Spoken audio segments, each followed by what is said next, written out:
Día 173. Los 9.000 millones de nombres de Dios, por Arthur C. Clarke. Es un pedido que se sale de lo corriente, dijo el Dr. Wagner, procurando disimular su desconcierto. Que yo sepa, es la primera vez que alguien encarga una computadora automática para un monasterio tibetano. No quisiera parecer curioso, pero nunca se me hubiese ocurrido que su establecimiento podía utilizar una máquina semejante. ¿Podría explicarme lo que pretenden hacer con ella? Con mucho gusto, respondió el lama, alisando su bata de seda y apartando cuidadosamente la regla deslizante que había estado utilizando para calcular unas equivalencias monetarias. Su computadora Mark V puede realizar cualquier operación matemática rutinaria con cifras de hasta 10 dígitos. Sin embargo, para nuestro trabajo estamos interesados en letras, no en números.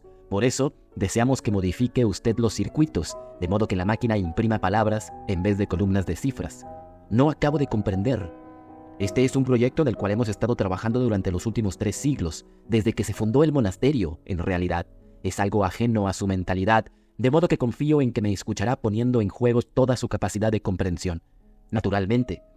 Se trata de algo muy sencillo. Hemos estado compilando una lista que debe contener todos los nombres posibles de Dios.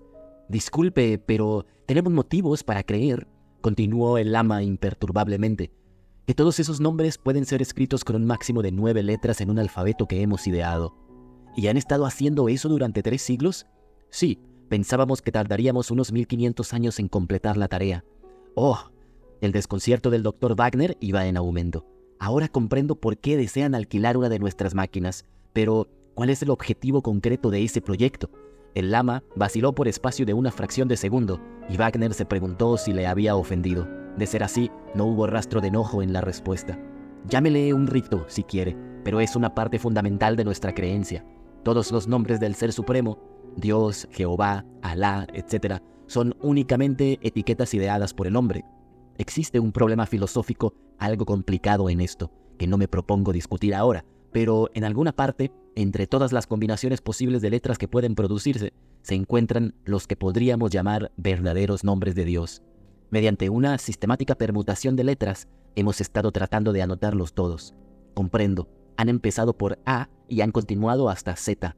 Exactamente, aunque nosotros utilizamos un alfabeto propio, modificar las máquinas de escribir electromáticas para tratar con esto es un juego de niños, desde luego. Un problema más interesante es el de idear unos circuitos apropiados para eliminar combinaciones absurdas. Por ejemplo, ninguna letra puede repetirse más de 3 veces consecutivas. ¿3? Seguramente quiere decir 2. 3, repitió el lama. Creo que sería demasiado largo de explicar, aunque usted comprendiera nuestro idioma. Desde luego, se apresuró a decir Wagner. Continúe. Afortunadamente, resultará muy sencillo adaptar su computadora automática para esta tarea, puesto que, una vez haya sido programada adecuadamente, permutará cada una de las letras en sucesión e imprimirá el resultado. Un trabajo en el que pensábamos invertir 1500 años podrá quedar terminado en un centenar de días. El Dr. Wagner apenas tenía conciencia de los sonidos que llegaban débilmente de las calles de Manhattan, amortiguados por una distancia de 30 pisos. Estaba en un mundo distinto, un mundo de cumbres naturales en las que no había intervenido la mano del hombre. En aquellas remotas alturas, los monjes habían trabajado pacientemente, generación tras generación, compilando sus listas de vocablos desprovistos de significado. ¿Existía algún límite a las locuras del género humano? Sin embargo, no debía dejar traslucir lo que estaba pensando. El cliente siempre tiene razón. No cabe duda, dijo el doctor, que podemos modificar el Mark V para imprimir listas de esa naturaleza. Me preocupa mucho más el problema de instalación y mantenimiento. Llegar al Tíbet en esta época no va a resultar fácil. Nosotros podemos arreglar eso. Los componentes son lo bastante pequeños como para ser transportados por vía aérea. Ese es uno de los motivos por los cuales hemos elegido su máquina. Si ustedes pueden situarlos en la India, nosotros proporcionaremos los medios de transporte desde allí. ¿Y usted desea contratar a 2 de nuestros ingenieros? Sí, para los 3 meses que invertiremos en el proyecto. Creo que la sección de personal podrá solucionar eso. El Dr. Wagner garabateó una nota en una cuartilla. Hay otros 2 extremos. Antes de que pudiera terminar la frase, el lama había sacado una pequeña tira de papel. Este es el extracto de mi cuenta en el Banco Asiático. Gracias, parece correcto. El otro extremo a que me refería es tan insignificante que casi no me atrevo a mencionarlo, aunque resulta sorprendente la frecuencia con que se pasa por alto lo evidente. ¿Qué fuente de energía eléctrica tienen ustedes? Un generador diésel que proporciona 50 kilovatios a 110 voltios. Fue instalado hace 5 años y puede confiarse en él. ha hecho mucho más cómoda la vida en el monasterio, aunque en realidad fue instalado para proporcionar energía a los motores que mueven las ruedas de las plegarias. Claro, murmuró el Dr. Wagner, no se me había ocurrido. La vista desde el parapeto producía vértigo, pero con el tiempo se acostumbra uno a todo. Después de 3 meses, a George Hanley no le impresionaban ya los 2000 pies de vacío que se abrían sobre el tablero de ajedrez de los campos, allá abajo en el valle. Estaba apoyado contra la muralla de roca y contemplaba distraídamente las lejanas montañas cuyos nombres no se había molestado en descubrir. Esto, pensó George, era la cosa más absurda que se le había ocurrido nunca. Alguien de la empresa lo había bautizado con el nombre de Proyecto Shangri-La. Durante semanas enteras, el Mark V había estado llenando kilómetros de papel con un guirigay de palabras. Pacientemente, inexorablemente, la computadora había estado ordenando letras en todas sus combinaciones posibles, y a medida que la cinta de papel surgía de las máquinas de escribir electromáticas, los monjes las habían recortado cuidadosamente para pegarlas en unos enormes libros. Dentro de otra semana, gracias a Dios, terminarían su trabajo. George ignoraba qué obscuros cálculos habían convencido a los monjes de que no debían molestarse en buscar palabras de 10, 20 o 100 letras. Una de sus continuas pesadillas era que se producía un cambio de plan y que el gran lama, al cual ellos llamaban Sam Jaffe, aunque no tenía el menor parecido con este personaje, anunciaba repentinamente que el proyecto se prolongaría hasta el año 2060. Aquellos monjes eran capaces de todo. George oyó cerrarse de golpe la pesada puerta de madera y vio a Chuck que se acercaba al parapeto. Como de costumbre, Chuck estaba fumando uno de los cigarros que le habían hecho tan popular entre los monjes, los cuales estaban dispuestos a gozar de todos los menores y de la mayor parte de los mayores placeres de la vida. Esto era algo que hablaba en su favor. Podían estar locos, pero no eran puritanos. Aquellos frecuentes viajes que realizaban al pueblo más próximo. Por ejemplo, escucha, George, dijo Chuck nerviosamente. Me he enterado de algo que no me gusta. ¿Qué pasa? ¿No funciona la máquina? Esta era la peor contingencia que George podía imaginar. Demoraría su regreso, que era lo más horrible que podía sucederles. En su actual estado de ánimo, incluso el ver un anuncio de la televisión le parecía maná celestial.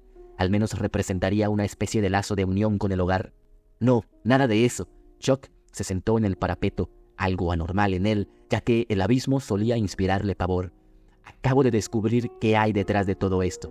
¿De veras? Creí que ya lo sabíamos. Desde luego, sabíamos lo que los monjes tratan de hacer, pero ignorábamos el porqué. Es la cosa más absurda. Eso ya lo sabía, gruñó George. Pero el viejo Sam acaba de sincerarse conmigo. Ya sabes que cada tarde entra a echar un vistazo. Bueno, esta tarde parecía estar un poco excitado. Cuando le dije que estábamos en el último ciclo, me preguntó si me había interrogado alguna vez a mí mismo acerca de lo que trataban de hacer. Yo dije, desde luego, y él me lo contó. ¿Qué te contó? Bueno, ellos creen que cuando hayan anotado todos los nombres de Dios, y admiten que existen unos 9.000 millones, el objetivo divino se habrá cumplido. La raza humana habrá terminado de hacer aquello para lo cual fue creada, y no tendrá ningún motivo para continuar existiendo. Entonces, ¿qué esperan que hagamos? ¿Suicidarnos? No será necesario. Cuando la lista esté terminada, Dios intervendrá y ¡zas! Ah, comprendo. Cuando terminemos nuestro trabajo, se producirá el fin del mundo. Chuck rió nerviosamente. Esto es precisamente lo que le he dicho a Sam. ¿Y sabes lo que ha ocurrido? Me ha mirado de un modo muy raro, como si yo fuera el tonto de la clase, y me ha dicho, no es nada tan vulgar como eso. George meditó unos instantes. Eso es lo que yo llamo alteza de miras, dijo finalmente. Pero en lo que respecta a nosotros, el resultado será el mismo. A fin de cuentas, ya sabemos que están chiflados. Sí, pero ¿no te das cuenta de lo que puede ocurrir? Cuando la lista esté terminada y no suenen las trompetas del juicio final, pueden culparnos a nosotros. Han estado utilizando nuestra máquina. La situación no me gusta ni un pelo. Comprendo, dijo George lentamente. Tienes razón, pero no es la primera vez que pasa una cosa de estas, ¿sabes? Cuando yo era un niño, teníamos un predicador en Luisiana que estaba chiflado y anunció que al domingo siguiente se produciría el fin del mundo.